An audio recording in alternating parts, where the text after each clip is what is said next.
So next week, air travelers will have a second option for flights to California and a handful of other cities. The FAA just cleared Paine Field in Everett for commercial flights. Alaska Airlines is set to begin service on March 4th, with United Airlines following suit later in the month. Propeller Airports built the terminal and will oversee commercial service there. CEO Brett Smith joins me now. Thanks for being here. This is so exciting. It really is. There's going to be someplace else we can fly out of. Well, it's going to save a whole lot of people a whole lot of time. Right. Tell me a bit about what your company does, how you put these things together. So in the United States, privatized terminal operations is very rare.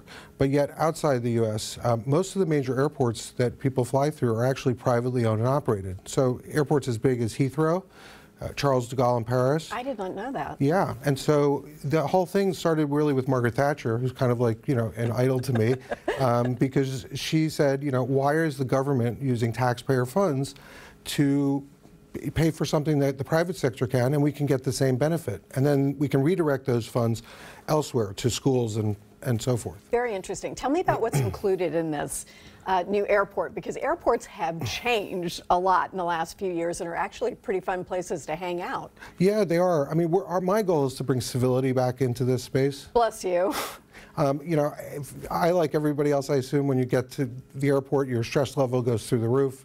You're worried about lines at TSA, walking all the way to the gate. Our goal is to get people from their front door to their gate in 10 minutes or less. Really? Yeah, and we can do that. And the TSA has been great. They're really working on some innovative things to move things along. And, like what? What in the world would get you going that quickly? Well, having flexible TSA pre-check lines. So, if there's a lot of pre-check one day, we can have 2 pre-check lines instead of 1. But by nature, because we're handling so much less than our friends down at Seatac, you can move through there quicker because they're not, thousands upon thousands every day coming through that airport. Let's take a look at a few photos because it is really visually very pleasing. Explain what we're looking at. That is a view during our lovely snowstorm, which I guess it's a good thing we didn't start on that weekend. It would have been challenging. Probably just as well. Yeah. So the building has been designed to have a lot of light come through because it's not always sunny in Seattle, and so we want to bring as much natural light in as possible. We also want to be able to showcase the sophistication of the Puget Sound region. It's more like a hotel, and there's no reason why it can't be that way. People, That's an actual departure gate, correct? That is where everybody walks in, and there's seats there and power at every seat. We have high-speed internet throughout the whole facility. That is so civilized. I will say that a lot of people walk in and the first thing they say is, "Oh, this is a beautiful business class lounge. Where is it for the rest of the people?" And I'm like, this is it. This is it. It can be like that if we want it to be. So it's Alaska and United flying out first. Correct. What cities and areas will they serve? So the easiest way to remember this is we're serving almost every major city on the West Coast and as far east as Denver. So just going down the map, a couple times a day to Portland, 6 times a day to San Francisco, Orange County, Los Angeles, where else are we going? San Diego, Phoenix, Vegas, and Denver. Great. So even if you don't live near Everett, it could be that going there is going to be a faster, less stressful way to go. Oh, for sure. And even if you're traveling internationally, I mean, there's really great connections, both on Alaska and United, to anywhere in the world, really.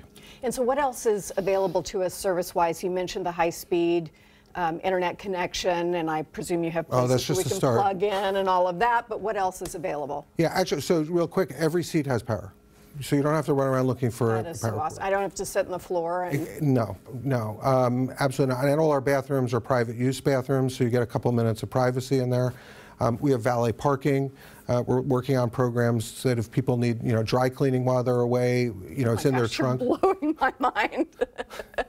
So I presume there's food and beverage service. Food and beverage.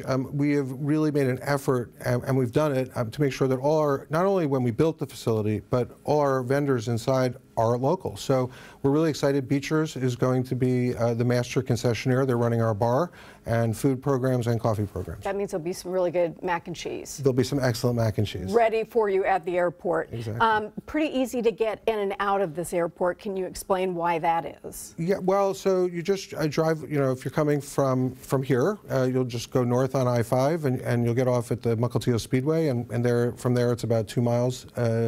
right into the airport. And there you go. And there you go. Uber, Lyft, there's bus. I mean, there's every way you want to go is there, except for light rail, but we'll get that eventually. We'll get there eventually. And so, are you still hiring people for the airport? Are there employment opportunities? Yeah, we are still looking for some people. You know, in total, between us and all of our partners, there's about 300 jobs that have been created already. So it's really exciting. How do you guys approach what you're doing so that you do think about airports in a new way, and it's not just replicating what we've experienced, but looking for something that's different?